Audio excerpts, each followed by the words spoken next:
guys, jumpa lagi. Pembahasan kali ini masih menyangkut nasib bahasa Melayu di Malaysia. Untuk menutupi kegagalan bahasa Melayu di sana, pemimpin Malaysia memang sering berilusi. Pemikiran mereka terkadang sulit dipahami akal sehat atau orang waras. Bahkan untuk merumuskan diaspora Malaysia pun jadi kacau. Dan akhirnya mereka jadi bahan tertawaan. Yuk langsung kita simak aja ya videonya. Kadang kami heran, universitas di Malaysia katanya bagus, mendapat ranking dunia. Katanya sih. Tapi ternyata profesor dan pemimpin Malaysia tidak cerdas dalam merumuskan konsep. Mungkin universitas mereka dianggap bagus karena bahasa pengantarnya adalah Inggris. Itu saja.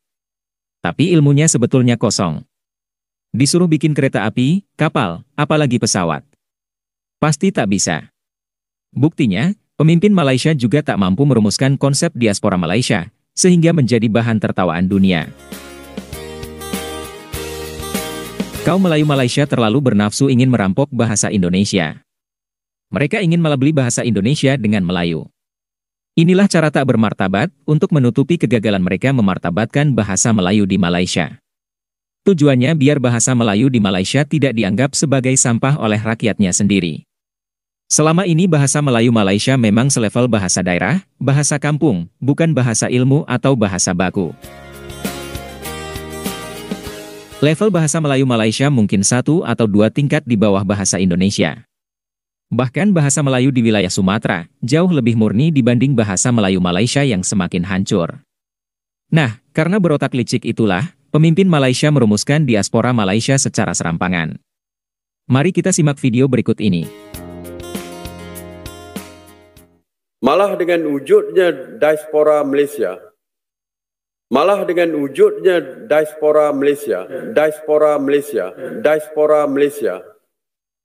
di Sri Lanka, Surinam,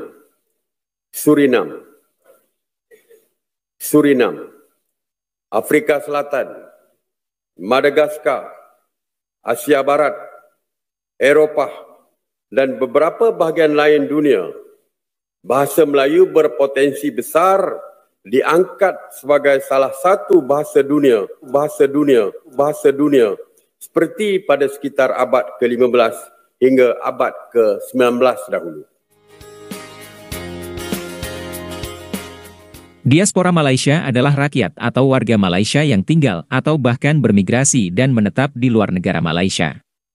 Mana ada diaspora Malaysia di Madagaskar? Yang ada di sana adalah keturunan suku-suku di Indonesia. Mana ada diaspora Malaysia di Surinam? Yang ada adalah keturunan Jawa yang dibawa oleh Belanda. Kalau dikaitkan dengan bahasa Melayu, mereka pun tidak bisa bahasa Melayu. Orang Suriname yang merupakan diaspora bangsa Indonesia itu pandai berbahasa Belanda dan bahasa Jawa. Agar bisa belajar bahasa Indonesia, mereka harus belajar.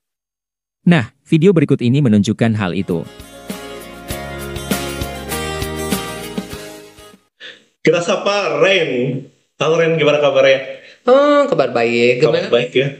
Baik juga. Dan Ren ini karena udah jago banget bahasa dan kayaknya hari ini juga akan melatih kemampuan bahasa Indonesia ya Ren ya? Iya, boleh. Boleh. Bicara bahasa Inggris kayaknya udah paling jago ya kayak Ren ya? Ya, betul. Oke, karena 10 bahasa nih Ren. Mungkin bisa disebutkan nih expert 10 bahasanya kayak Vicky Naki ya kalau di Indonesia. Yang jagonya. Ya, well, saya suka bahasa. Di bahasa nasional di Suriname di sana bahasa Belanda itu yang pertama. Bahasa Belanda, berarti basicnya bahasa Belanda. Bahasa Belanda. Luar biasa. Yang kedua, bahasa internasional itu bahasa Inggris. Yes. Yang ketiga ada kalau di sekolah dari SMP saya belajar bahasa Spanyol. Spanyol Ya. juga. Saya belajar bahasa Spanyol itu 5 tahun, 4-5 tahun. Tapi sekarang udah lupa karena udah lama. Karena udah lama banget ya. Iya, and then karena saya keturunan Jawa, saya bisa bahasa Jawa. Keturunan Jawa juga. Iya. Ini boleh kalau boleh diceritain ada Jawanya. Gimana ya? Saya udah generasi 5 atau 6. Karena dulu di zaman Bien dijajah Belanda. orang Jawa dari Jawa ke sana. It has to do with history thing gitu. So dari itu dan great grandmother buyut, right? Ibunya nenek saya. She always has one strict rule yang penting ya. Kamu orang kalau bahasa Jawa ya, kowe wong Jawa harus ngomong Jawa. Gitu. Ya, Anda orang Jawa, keturunan Jawa harus bisa bahasa Jawa. Kalau kita ketemu sama buyut, kalau kita pakai bahasa Belanda, dia nggak Jawa. So that was the strict rule. Like dari buyut saya, dulu ya saya bisa bahasa Jawa sampai sekarang. Wow, luar biasa. Menarik ya teman-teman, mahasiswa Suriname itu sangat pintar menguasai banyak bahasa.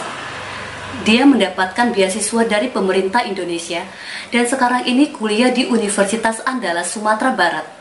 Dia belum menyebutkan apakah ada bahasa Melayu di Suriname seperti yang diklaim oleh pemimpin Malaysia. Yuk kita lanjut lagi ya videonya. Dharma siswa program itu beasiswa untuk mahasiswa asing. For kalau mereka udah diterima, mereka bisa datang ke Indonesia. Dharma siswa program itu 1 tahun. Program 1 tahun. Waktu itu di Bali ya? Ya, saya di Bali. Bali waktu itu. Okay. Tapi kalau kita apply bahasa itu, program itu saya bisa pilih. Perguruan tinggi yang kalian mau? Boleh. Kalau mau ke Jawa atau mau ke Solo, ke Padang gitu, atau di Kalimantan bisa juga kalau tidak salah ya. Itu. But ada 2 opsi. Kalau yang mana yang diterima. So diterima, saya pengen di opsi pertama itu di Solo. Di Solo. Surakarta. Opsi kedua itu Bali. Tapi Bali yang diterima. So 1 tahun saya belajar di Bali, budaya Indonesia. Saya ambil atau pilih ya, fokus ke tari. Seni. Ya, tari Bali. Saya bisa. Sekarang dari Bali.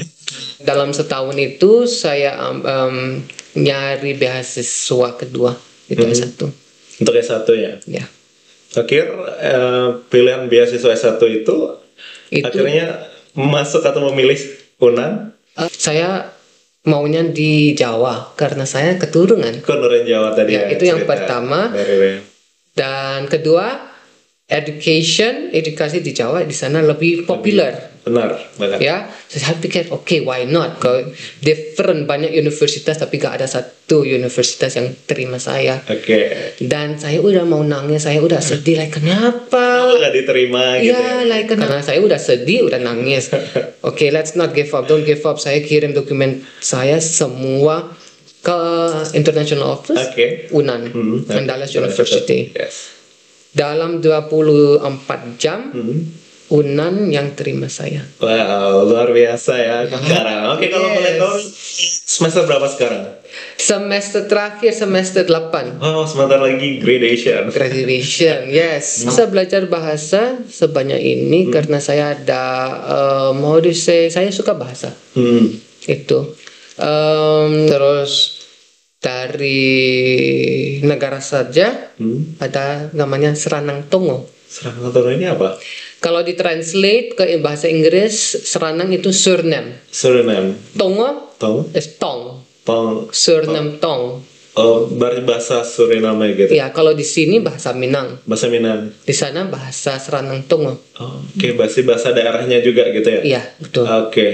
Itu saya bisa. Terus ada bahasa Indonesia, bahasa Jawa dulu, dan saya campur India juga bisa. Ya, so bahasa Hindi saya bisa. Kalau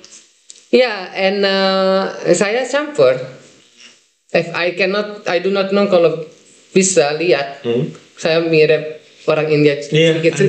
Itu bahasa Korea bisa. Dulu, sekarang tidak. Apa lagi ya saya bisa? Bahasa Indonesia saya belajar di sini. Biasa hampir 10 bahasa ya, Ren. Sekitar. Begitulah teman-teman. Tampaknya mahasiswa asal Suriname itu sama sekali tak menyebutkan adanya bahasa Melayu di negaranya. Jadi, tak ada bahasa Melayu di Suriname, yang ada bahasa Belanda dan bahasa Jawa. Lalu sebagian ada yang menguasai bahasa Indonesia. Penduduk Suriname juga tak merasa sebagai diaspora Malaysia. Mereka selalu mengatakan sebagai diaspora Indonesia. Terima kasih ya teman-teman sudah menonton sajian dari kami. Semoga bermanfaat dan sampai jumpa lagi.